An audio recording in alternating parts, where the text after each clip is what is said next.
Ladies and gentlemen, welcome back to Driven Wyld. Today we are talking about woman explains why app services are so expensive and it's infuriating. So it's no surprise to anybody that all of these gig apps are a luxury service. And with the luxury service comes a higher price tag. And in this case, somebody is explaining why they believe that these apps are too expensive and very infuriating. So with that said, I want to go over everything that is being said in this article, how it actually is for Doordash, UberEats, and Grubhub drivers, their corresponding customers, the platforms themselves, as well as all other parties involved, and everything in between. So with that said, let's get started. Another day, another dollar. For me to lose, let's get this bread, but only if it's on sale. If I had a nickel for every time someone said inflation, I would have enough nickels to still not be able to afford anything. Tell me the economy is crap without telling me the economy is crap, am I right?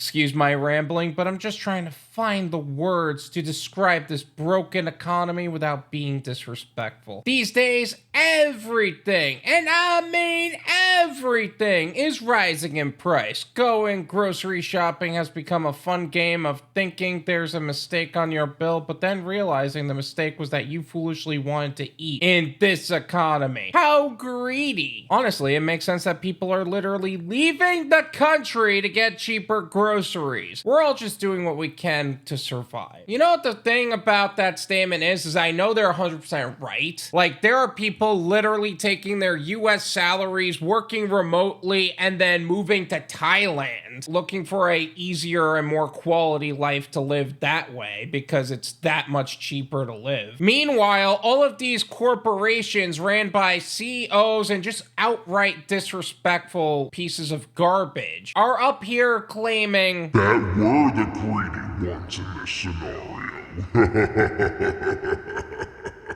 oh yeah, because it's really greedy to want to eat a goddamn meal for a decent price and hold up your next purchase of your 16th yacht, right? Okay, that's not all they're buying, but you get my point. But you know what the problem is? Okay, that's a loaded question, but do you want to know one of the reasons why everything is so pricey these days? Well, it's because we thought we could fix economic inequities with technology. I mean, yes and no. Yes, you can fix economic inequities with technology, but technology is a tool, not the solution. The people who actually need to get their economics right need to learn how to use their technology and use their resources effectively, not simply just having the technology. So many people think that they need all of these different type of paintbrushes, and yet they don't even know how to paint. You see, one user on Twitter just explained how a lot of technology that was once introduced to make life easier and more affordable is now doing the complete opposite. Yeah, when these companies first got started, they were operating upon free money that was basically bare bones minimum interest, and they could scale up their entire company as quickly as possible while at the same time not having to pay ridiculous interests on those loans. But now the operating costs of all of these companies have become so dang high, they're struggling just to pay the bills at the end of the day. The only one that has actually seen a profit is Uber, and it's really not by much either. A woman explains why app services like Uber, Airbnb, and Doordash no longer offer affordable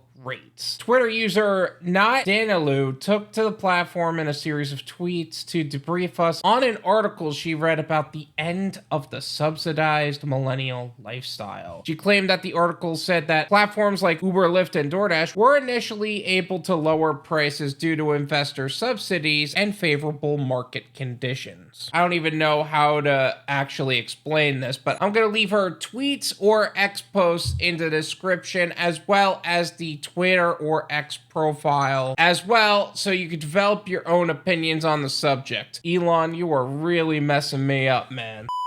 However, times have changed, and these companies are stretching us for every last dollar. I read an article about the end of the subsidized millennial lifestyle, wherein it discussed the fact that platforms such as Uber, Lyft, DoorDash, etc. were only cheap due to being subsidized by investors and favorable market conditions. But now those platforms need to turn a profit. Exactly! People who like to complain about how the prices of these platforms are so high, yeah, they attracted you onto the platform because they were cheap initially, and now it actually costs something to use it. It's a luxury service, a convenience of a service. Convenience costs money, and now the companies have to charge you for it. I think about this often in the context of how we were sold this idea that big tech would democratize things, making life easier and luxuries affordable. But now we're stuck constantly witnessing how low these platforms can exacerbate the same issues they were supposed to fix.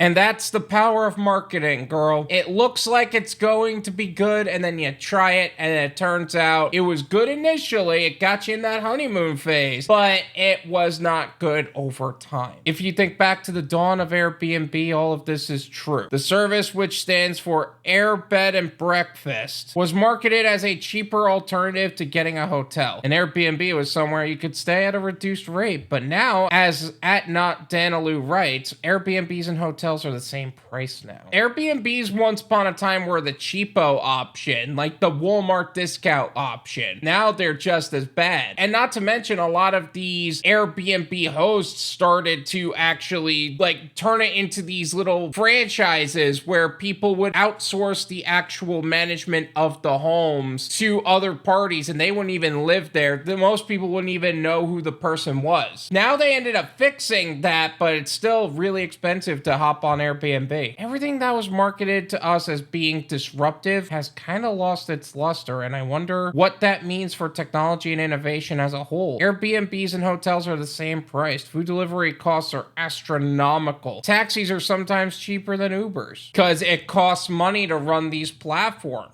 Meanwhile, Uber was introduced to make transportation more accessible and affordable for people in cities around the world. And while the rideshare service delivered on the accessible part, the fares sometimes trumped those of a taxi. You know, not too long ago, I was actually on a social media site next door just for my local neighborhood. And one of the things that somebody was asking was for a taxi cab service that offered a flat rate, and if anybody knew of any. Quite frankly, those services I don't think exist anymore. Or if they do, they're like small shuttle services that are operated on these electric go-karts, at least around here. Those are the only ones that are actually cheap nowadays. I think all it serves is as a gentle reminder that the comfort we seek isn't going to come from apps or VCs, because the innovation in technical spaces doesn't address the deeper and social and political problems that prop these systems up in the first place. I mean, this isn't really a political channel, but they're not wrong. But that's also the point of capitalism just being capitalism. Essentially, these services that were supposed to disrupt the economy while making life easier for us are now just money-hungry corporations constantly working on new features or new streams of revenue to dip their heels into. I mean, if they're not turning a profit normally, they gotta turn a profit somehow, right? We've lined the pockets of corporations that simply cannot give us the quality of life we want, she wrote, adding that the ever-present and readily available solution is to fight these escalating costs is organizing as a collective. And you know what?